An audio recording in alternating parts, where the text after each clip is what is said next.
Hello, my name is Chloe, welcome to my channel and welcome to my February wrap up.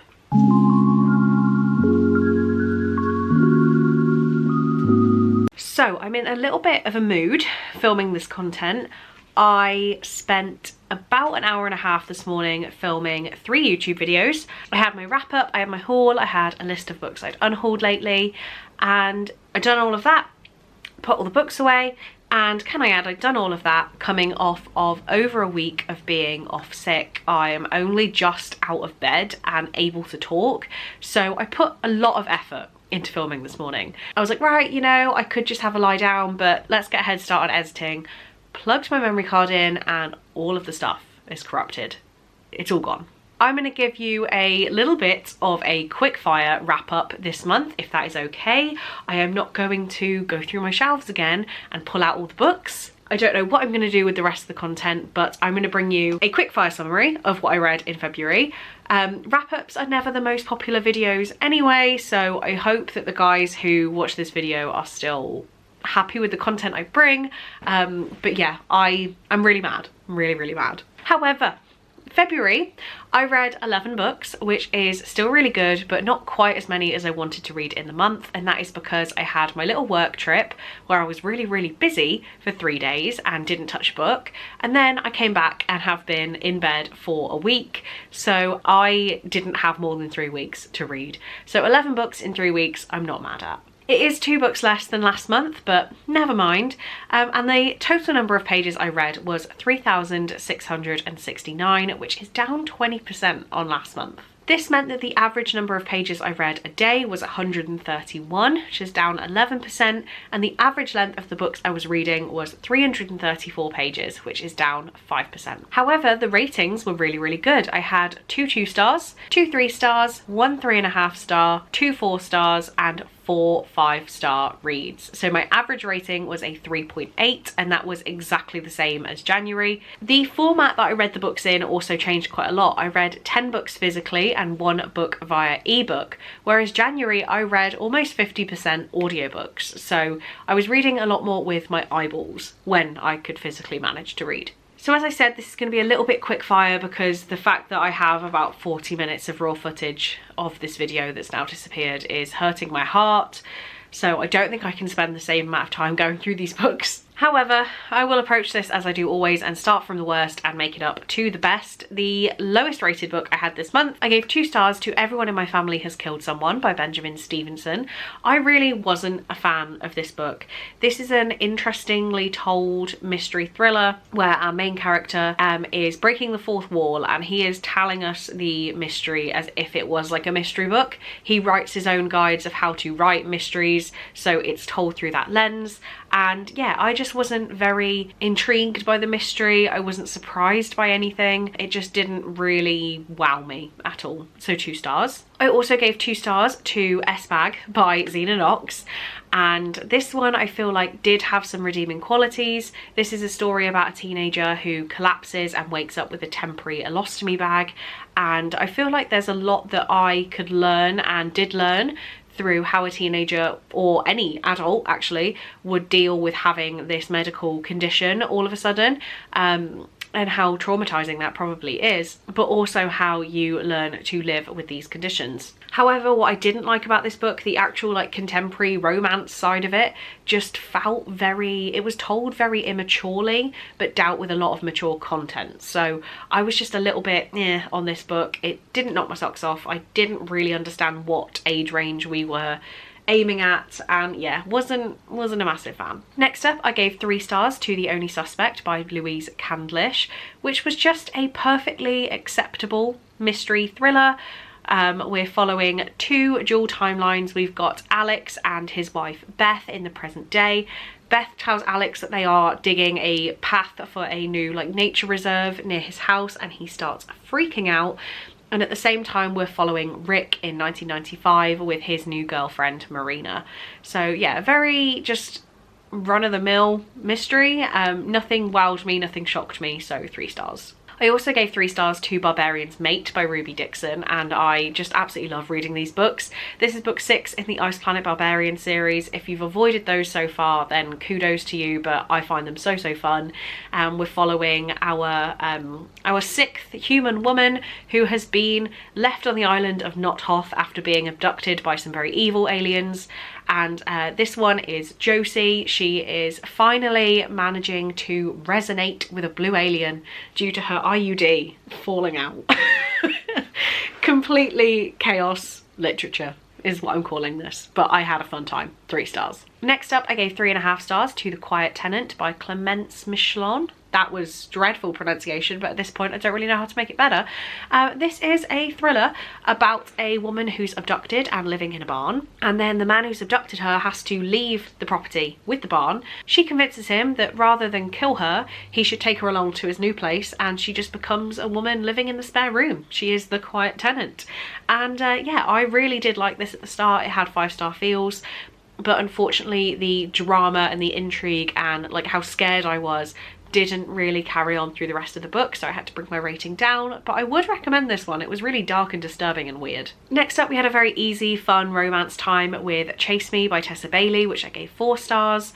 Not much to say about this one. We are following our main character Roxy, who's a college dropout. She's struggling for money. She works singing telegrams, and she encounters Lewis something, the second or third, very rich lawyer dude, and they're very different people, but a romance ensues between the two of them, because of course it does.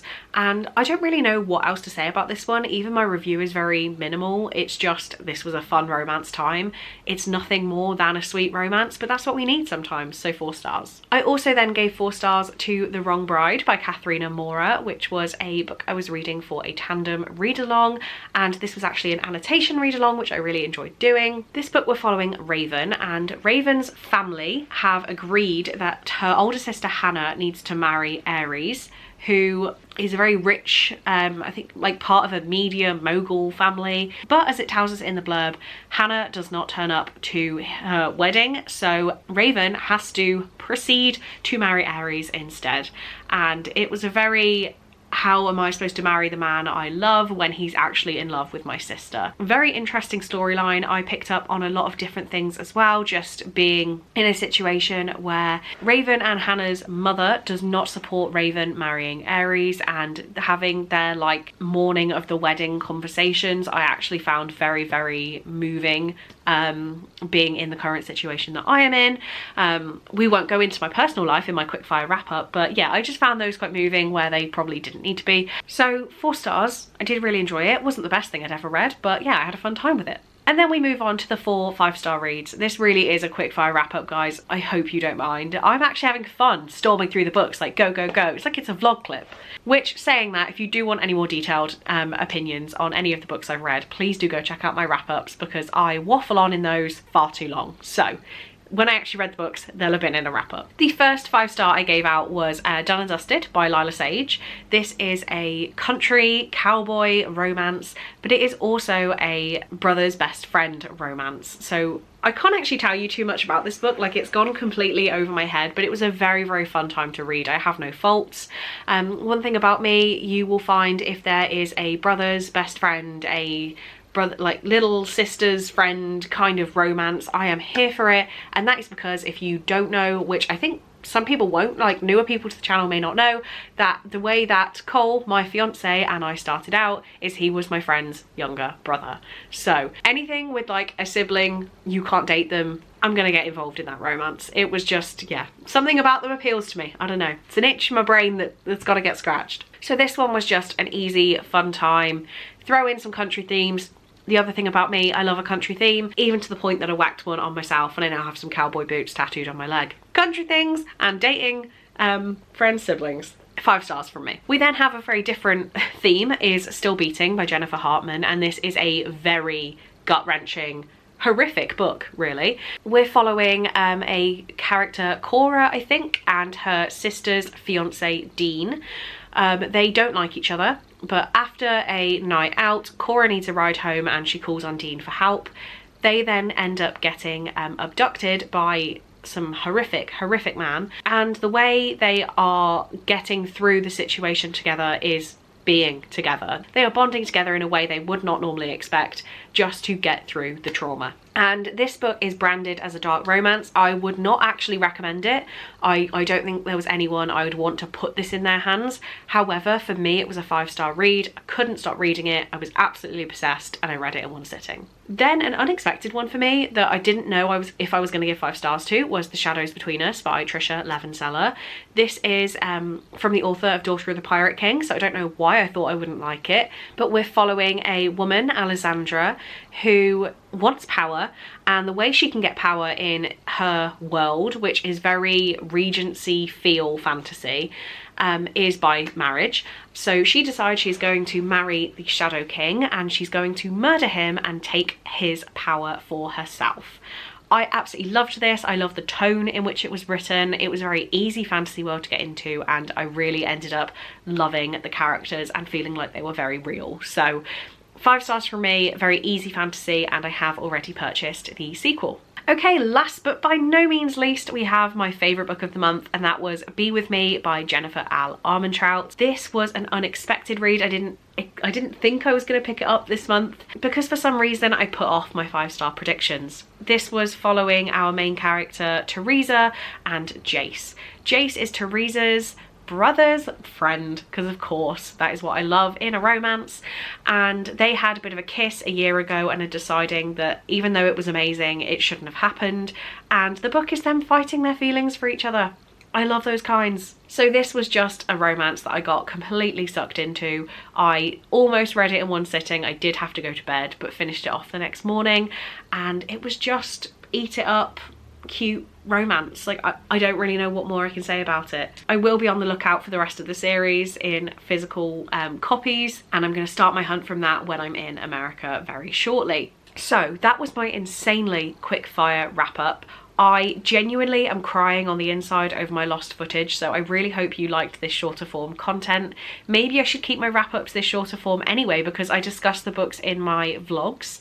So if you are interested in any of the thoughts I've had in these videos, my February vlogs will be linked down in the description, so you can go and check out my thoughts as I was reading the books live. That being said though, please do let me know if you have any opinions on any of these books. I would love to chat to you about them down in the comments. But for now, I'm going to run away and cry over my lost footage. Thank you so much for watching, guys. I really do hope you enjoyed, and I'll see you in my next one. Bye.